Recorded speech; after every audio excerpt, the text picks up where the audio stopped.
Absolutely. Especially Absolutely. in the education sector. Well, look, I'd be lying to you if I say everything that we've promised, right? Because that is our plan. That's why we call it action plan and not a manifesto. A manifesto is a set of ideas that end up sitting on a shelf, like the PPP has been regurgitating the same manifesto since 1992. They haven't given an action plan really. They're Exactly. given a manifesto. That's right. So we call ours an action plan. Everything in there may not be achievable. It may happen. But this is what our goals that we're setting out to do. And I believe as long as the people see that we have genuinely gone forward, because while the whole tax structure needs reform, because it's highly unfair, the tax cuts that we are putting in is within the existing structure so that your dollar can last more. That's why we're cutting VAT. A better pension plan for the elderly? Absolutely, we're doubling it right away. And we're not satisfied with that, right? We're doubling it because that is what we've looked at the figures. As you said, the Santa Claus thing, right? We have to be very careful. If we're cutting taxes and we're making promises, we got to make sure it's realistic. We would love to say we're going to give pensions 50,000, but honestly, we don't know where we'll find the money to do that. But we know we can double it, and we know the following year, based on how the economy has done, if whether we can do more. Right now, Reducing that from 16 to 12. If you know the figures, sorry, because again, we still have expenditure. Right? VAT in 2007 brought in $21.5 billion. VAT this year is expected to bring $30 billion. So recognizing that and recognizing also that you have what is called wastage and squandermania and corruption. Corruption costs Ghana $30 billion a year. The government structure costs Ghana $20 billion a year. Now in the government structure, we haven't calculated Barrett's pension. That is one side. I'm sure you all know about that. But you have it. Let me finish the point. But you have obscenities. Like Odinga Lumumba, he gets $669,000 a month. Do you all know that? Right? That is in addition to any allowances, perks, and whatever. He is also. That's right. The McNeil Enterprise, the boxing, the beauty pageant, and you know also he's gotten into land deals where he got some land under the Hoyt administration, which he's traded in, under the PPP administration, and which he sold for phenomenal profit. He also illegally exported bottlenose dolphins. So that is Odinga. Gail Teixeira, she's not a minister. Odinga's advisor on empowerment, Gail is advisor on what they call good governance, whatever that means under the PPP. Gail takes home $880,000 a month, flat. This we should literally get this hand and put this parts and chip in home with, you understand? So when we're telling you that this thing costs $20 billion, it's really the fat at the top. We're not going to fire public servants. We're going to merge the ministries. We're going to restructure the whole system but get rid of this nonsense at the top. That's how we can get more money. President's pension package, $1.1 million cash. Even that loan is obscene, right? Per month. Top of that, free medical. That is free medical for the president. For his family and dependents, whoever that is, probably dad, probably neighbor.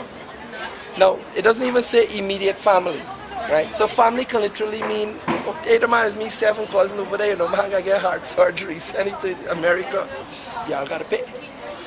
Dependent doesn't even necessarily have to be family, as I understand. Exactly, that's what I'm saying, that a dependent could be a neighbor.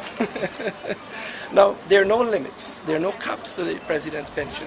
He has an unlimited fleet of vehicles which the state will provide.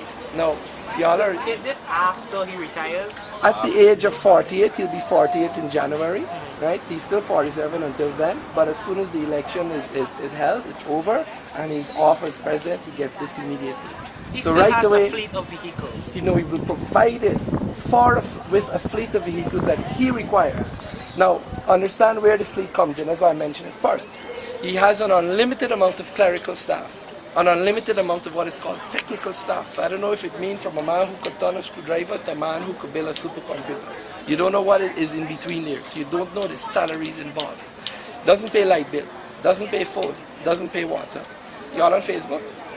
Y'all would have seen the pictures circulating. I posted a gallery of pictures on Prattville too. I saw a lot of people tag it and share it all over the place.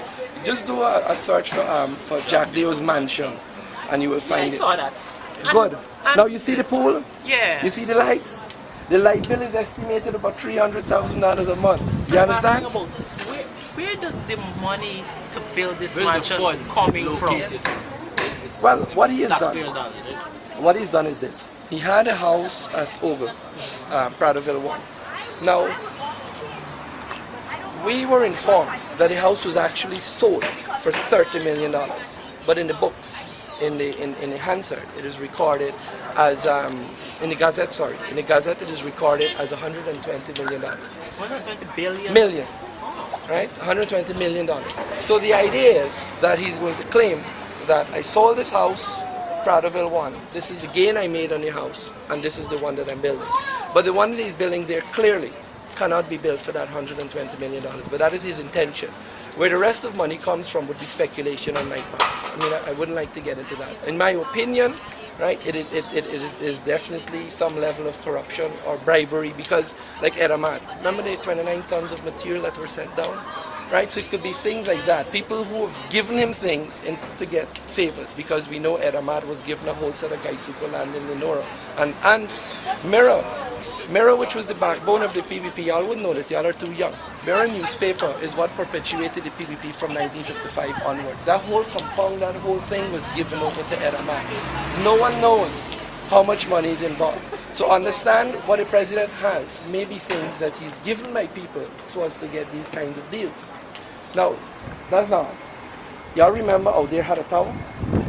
A big communication tower.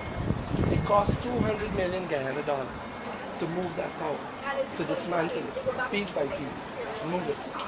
You know, baby? Check your pocket. Come on to me. Right? Good. That's one. Two, they run a special pipeline from Maripo all the way to Prattville 2, that they must have an exclusive supply of high pressure water. Three, the drains in there are made out of concrete, like this, but wider, that you would never find in any other housing schemes throughout Guyana. Four, add up those expenses, and they ended up selling back the lands to themselves at $5 million an acre, which is way below market value. So the taxpayers' money would have gone in there, right, to the tune of at least $300 million based on what I told you. And then they would have parceled the areas at $5 million an acre. So there's no way you have that amount of acreage in there to even cover for what they've put in. So the taxpayers getting it all the time. It's not one finger joking one eye, it's two finger joking all to a taxpayer. This is what's going on in this country. So that is where that whole Prattville 2 thing comes from. But the pension package, I ain't done with it yet. There's so much more to it. Maid, gardener, driver. You don't pay no taxes. You don't pay no transportation nowhere in Guyana. You got 2 first-class tickets to London a year that comprises his traveling. And I mean, I know sometimes you talk to young people say, we in politics. But you gotta know these things because you pay VAT. As long as you're paying VAT, it is your money that is going into the system for these people to do these things. If a senior minister gets $4,000 or $50,000, what is Gail Teixeira doing with double that as an advisor? Buying cigarettes. That is so true. That is so true. Because here, my background is PPP and I come from them and I shame, to be honest. I want too much of people to know, but my name, people don't know that's where I come from. I was there as a little boy and I know Gail Teixeira. And in 1992, I had an old German truck and we used to use it for keeping meetings. Gail Teixeira go sit down on top of my roof. When I'm ready for drive off, my whole roof rim is cigarette butt right the way around.